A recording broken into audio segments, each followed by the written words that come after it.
반갑습니다. 플러스 경매 김수경입니다. 부산, 울산, 경남 지역 경매 대행 그리고 경복매 교육하고 있습니다. 자, 오늘은 부산 해운대구 재성동에 아주 인기 있는 아파트죠. 더샵 센텀파크 아파트 경매권 같이 한번 살펴보고자 합니다. 40평형 경매 진행합니다. 6월 16일 날 진행하고요.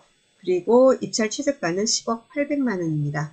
자, 이 사건 작년에 낙찰이 됐었는데 매각허가 결정 취소되고 조금 있다가 지금 이렇게 또 진행을 한다고 합니다. 자세히 살펴보도록 하겠습니다. 사건 번호는 부산 동부지원이고요. 2023 타경, 오래된 사건이죠. 2607번 됩니다. 감정가 12억 6천입니다. 그리고 이번에 10억 800, 감정가의 80%입니다. 옛날 사건이죠. 구사건이라서 지금 80%입니다. 최근에는 어떻게 했습니까? 한번 유찰되면 70%가 되죠. 자, 이 사건 작년, 그러니까 24년 6월 17일에 12억 6천으로 경매 1차 진행했었고요. 그리고 2차는 7월 22일 날, 작년 7월 22일에 10억 800만 원으로 진행을 했습니다. 자, 이 당시에 7명이 입찰에 참가했습니다. 그 당시에 1등 금액은 11억 6,555만 원이고 2등 금액은 11억 5,389만 9,999원입니다. 자, 이렇게 낙찰이 됐습니다. 7월 22일 날 최고가 매수 신고했고, 그리고 일주일 후인 7월 29일 날 매각허가 결정이 됐습니다. 자, 그런데 12월 9일 날 매각허가 결정 취소됐습니다. 자, 그게 왜 그런지 우리 한번 살펴보도록 하겠습니다. 입지는 조금 이따 보도록 하겠습니다. 입지는 여러분도 다 잘 아시고요. 그죠? 자, 문건 송달 내역 봅시다. 문건 처리 내역입니다. 문건 처리 내역은 외부에서 법원으로 들어온 겁니다. 작년, 그러니까 7월 22일 날 경매 낙찰이 됐었죠. 자, 7월 22일 날 그날 우리 저 보니까 채무자금 소유주가 결정 정본을 발급받아 갑니다. 신청해가지고 발급받은 겁니다. 보통 이런 경우 있지 않습니까? 여러분이 낙찰 받았는데 뭔가 채무자금 소유자가 결정 정본 신청하고 발급받았다. 이러면은 이걸 가지고 뭐 하려는 거지? 자, 이런 경우 대부분이 개인회생이나 파산 관련되는 경우가 많이 있습니다. 긴장하셔야 됩니다. 자, 이 사건 역시도 7월 22일 날 그런 일이 있고 8월 1일 날 약 열흘 후에 소유자가 강제집행 중지 신청서를 제출했습니다. 여기서 말하는 강제집행은 명도를 위한 강제집행을 말하는 게 아니고 경매 절차를 말하는 겁니다. 경매를 중지해달라 이 말입니다. 자, 그러면 낙찰받은 사람 1등한 사람 뭡니까? 1등하고 기분 좋아서 한턱 쏘고 그러고는 열심히 대출 알아보고 있는데 이런 식이 벌어지면 이런 일이 벌어지면 법원에서 연락이 옵니다. 자, 그런 경우에는 그러면 어떻게 할 것인가? 선택을 할 수 있습니다. 최고가 매수 신고한 사람은 매각허가 결정도 나지 않았습니까? 그럼 선택입니다. 일주일 되기 전에 매각허가 결정되기 전에 이런 일이 벌어지면 불허가가 됩니다. 그런데 매각허가 결정되고 이렇게 중지 신청이 들어오면은 1등한 사람은 선택입니다. 첫 번째는 그래? 이거 중지되면 얼마 동안 중지돼 있는 거예요? 이러면은 아무리 짧아도 몇 달? 아니면은 뭐예요? 1년, 2년 갈 수도 있는 거거든요. 그럼 안 되겠어요. 나 이거 실입주 하려고 이사 날짜 맞춰가지고 했고 낙찰받아서 기분 좋아가지고 우리 집도 내가 금매로 해갈 계약도 했는데 뭐 이런 일이 벌어지나 내가 어떻게 기다리나. 자, 그러면 어떻게 됩니까? 매각허가 결정된 걸 취소해달라 이렇게 신청을 할 수 있습니다. 그리고 입찰 보증금을 반환해달라. 자, 그러면은 법원에서 반환해 주거든요. 그죠? 기분 안 좋습니다. 그죠? 자, 일단은 그렇게 하고 다른 사건을 입찰 들어가든지 뭐 일반 매물로 사든지 그냥 그렇게 되는 거고, 그게 아니고 두 번째 선택의 방법은 뭐냐면 나 기다릴게요 하는 거예요. 그래요? 몇 달? 1년? 2년? 나는 기다릴 수 있어요. 기다려도 되는 겁니다. 자, 그런데 대부분의 사람들이 어떤 사람들은 바로 안 되겠어요 하고 보증금 반환받는 사람들도 있고, 어떤 사람은 뭐예요? 한번 기다려 볼게요 그래 놓고는 처음부터 1, 2년 걸릴 수도 있다 라는 거를 알고 기다리면서도 몇 달 지나면 조미 쑤시는 겁니다. 아이고 안 되겠어요. 나 이거 매각허가 취소해 주세요. 이렇게 되는 겁니다. 이 사건 역시도 그랬다라고 봅니다. 8월 1일 날 그저 중지되고 그죠? 중지 신청 들어오고 12월 29일인가 아까 보니까 그죠? 그렇죠. 매각허가 결정 취소된 겁니다. 그 사람도 나름 몇 달 기다리다가 그래서 매각허가 결정 취소를 신청한 겁니다. 저희 고객님도 그런 경우 있습니다. 한 7, 8개월 기다리다가 지금 해서 취소 신청한 그런 경우도 있습니다. 지금. 자, 이런 경우가 왕왕 발생합니다. 그래서 낙찰 받았다고 잔금 내기 전에는 너무 그저 축포를 터뜨리지 마시고 조금 긴장할 필요가 있습니다. 자, 그렇게 돼서 여기 보니까 쭉 이제 내려갑니다. 그래서 이제 다시 5월 26일 날 보니까 채권자가 보증서를 제출하고 이렇게 해가지고 경매를 다시 진행한다고 합니다. 자, 권리상의 하자 있는지 한번 보도록 하겠습니다. 2013년 2월 15일 날 현재 소유주가 매수를 했고요. 2020년 9월 29일 부산은행에 근저당이 있습니다. 여기 말소 기준 걸리고요. 그 이후에 근저당이 3건이 더 있고 가압류도 여러 건이 있습니다. 경매는 보니까 23년 7월 4일 부산은행에서 신청한 임의 경매가 제일 첫 번째입니다. 중복으로 해서 지금 진행이 됩니다. 어쨌건 경매 개시는 23년 7월 4일 날 됐고요. 말소 기준 권리는 2020년 9월 29일입니다. 채권액 합계가 지금 등기부상 16억 2,400 정도 됩니다. 거기다가 압류 금액까지 되니까 시세보다 이게 채무가 더 많죠. 하지만 다 말소 대상입니다. 등기부상 근저당, 가압류, 압류 등이 있으나 낙찰자에게 인수되는 권리는 없습니다. 염려하지 않으셔도 되고요. 자, 봅시다. 그러면 점유관계 한번 보도록 하겠습니다. 2020년 9월 29일 부산은행의 근저당이 말소 기준 권리인데 말소 기준 권리보다 늦은 23년 5월 4일 날로 김모 씨가 전입이 되어 있다고 합니다. 말소 기준 권리는 2020년, 임차인 전입은 23년도 후순위입니다. 후순위니까 염려하실 것은 없습니다. 자, 여기 보니까 23년 5월 4일 날 전입했고 그날 확정받았고 배당 요구 종기일이 23년 9월 13일인데 23년 7월 12일 날 그러니까 배당 요구 종기일 이내에 배당 요구 신청도 했습니다. 자, 그리고 보증금은 2천만 원에 월 25만 원이라고 합니다. 자, 주거임차인 같은 경우에는 환산 보증금을 적용하지 않고 보증금만을 봅니다. 2천만 원이라서 소액 임차인입니다.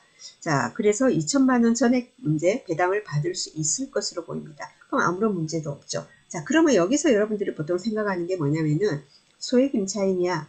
보증금을 전액 배당받아. 자, 그러니까 이 사람으로 하여금 뭐죠? 이 사람이 배당을 받기 위해서는 내가 해주는 명도 확인서와 내 인감증명서가 있어야지 이 사람은 법원에서 배당을 받을 수 있어.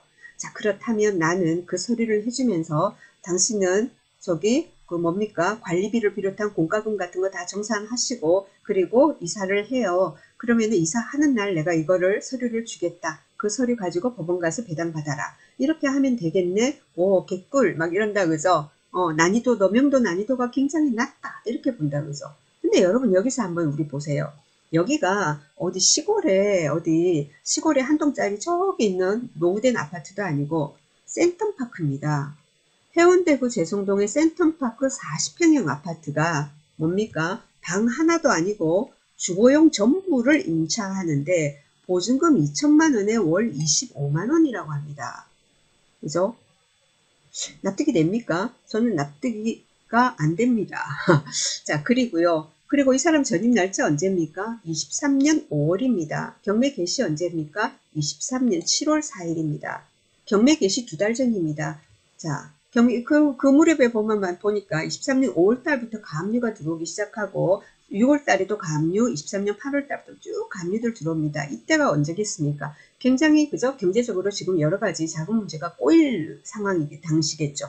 그죠? 소유자가. 그런 상황 아니겠습니까? 자, 그런데 지금 이 40평형을 2천만 원에 25만 원, 경매 직전에 들어왔다. 물론 임차인일 수도 있겠죠. 어차피 비워놓는 것보다. 그래서 만약에 이 집이 비어있다. 자, 그러면 어떻게 되겠습니까? 중개업소에서 일단 경매는 아직은 안 들어갔잖아요. 아직은 들어가지는 않은 상태니까 경매 개시 2달 전이니까 그죠? 여러 가지 사유로 해가지고 좀 집이 비어 있는데 여기 좀 파격적으로 저렴하게 그죠? 해주겠다 임대료를 그래서 그런 조건으로 이제 들어왔다 일 수도 있겠죠. 그죠? 100% 어떻다고 말을 할 수는 없으나 여튼 지금 그런 상황입니다. 2천에 25만 원. 자. 그래서 예를 들면은 이 사람이 최우선 변제 2천만 원을 다 받을 수도 있으나 말입니다. 만에 하나 모른다라는 겁니다. 만에 하나 모른다. 자, 경매가 이렇게 진행이 되다 보면은 간혹 말입니다. 이렇게 경매 개시 임박해서 들어온 임차인, 소액 임차인이 있는 경우에 채권자로부터 배당 배제 신청이 들어온답니다. 임차인 배당 해주지 마세요라고.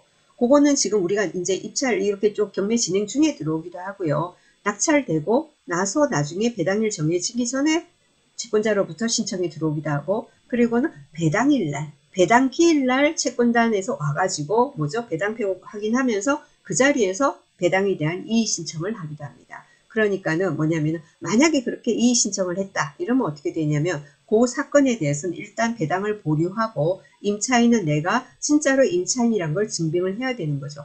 임차인이 증빙하는 건 너무 쉽지 않습니까? 예를 들면 특히나 뭐겠습니까? 중개업소, 공인중개사 사무소에서 계약한 그죠? 임대차 계약서가 있고 그리고는 보증금 2천만 원을 소유자 계좌로 그죠? 이체를 한다라든가 그런 어떤 걸 해줘야 되겠죠. 그죠? 그런 걸 확실하게 증빙을 하면은 배당을 받을 것이고 그게 아니다. 이렇게 되면은 좀 문제가 있을 수 있다라는 거죠. 자, 그러면은 우리는 지금 현재로서는 그런 내용을 알 수가 없죠. 자, 임차인이 뭡니까? 소액 임차인이 저기 권리신고 및 배당 요구를 할 때는 임대차 계약서도 다 복사해서 제출을 합니다. 그런데 그 사본을 우리가 보고 싶잖아요. 근데 그걸 볼 수가 없어요. 입찰 전에는. 낙찰되고 나면 어떻습니까? 우리도 이해관계인이 되기 때문에 법원에 가서 서류 열람하면 그런 내용을 볼 수가 있습니다. 당사자끼리 대충 끄적끄적한 것인지 제대로 한 것인지 뭔지 근데 아직은 알 수 없는 상황이라 역시 우리가 입찰을 할 때는 어떻습니까? 최악의 경우를 늘 생각을 해야 되겠죠. 그래서 이 임차인이 그죠? 이 배당을 못 받을 수도 있다라고 생각을 해서 임차인, 유상 임차인, 정식 증말 정당한 임차인이란 것을 부정당하고 배당을 못 받을 수 있다라고 그런 상황이 올 수도 있다. 자, 그럼 어떻습니까? 명도비를 고려해야 되겠죠. 40평 정도의 물건입니다. 이사비, 그리고는 미납관리비 이 정도는 우리가 감안하고 입찰가를 정하고 입찰에 참가를 해야 되는 겁니다.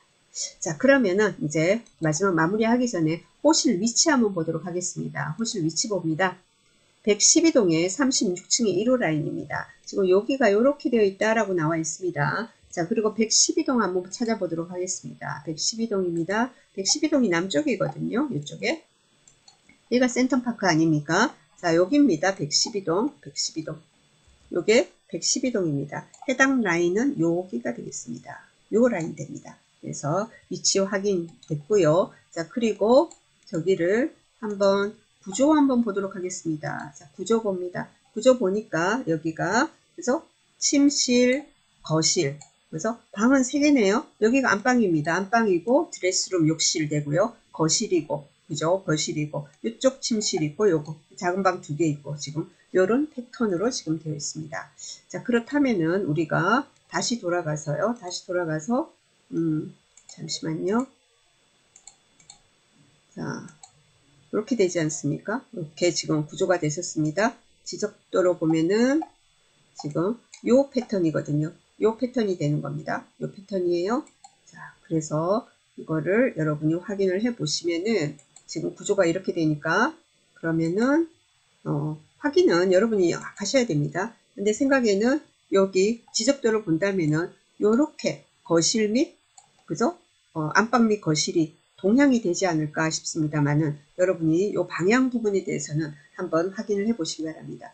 특히 시세 조사하실 때 요 112동 40평형 같은 경우에는 요 라인도 있습니다. 그리고 요 라인도 있어요. 자, 요거 같은 경우에는 남향이 되거든요. 남향에 가까운 남동향이거든요. 요게 당연히 시세가 높겠죠. 네, 요거는 아마 동향이 되는 것 같으니까 그래서 남향, 동향 시세 차이 나니까 그 부분 감안하셔가지고는 시세 조사 잘 하시고요. 예, 그리고 소액 임차인이 있지만 만약의 경우를 대비해서 미납관리비 그리고 명도비 고려해서 입찰에 참가하시기 바랍니다.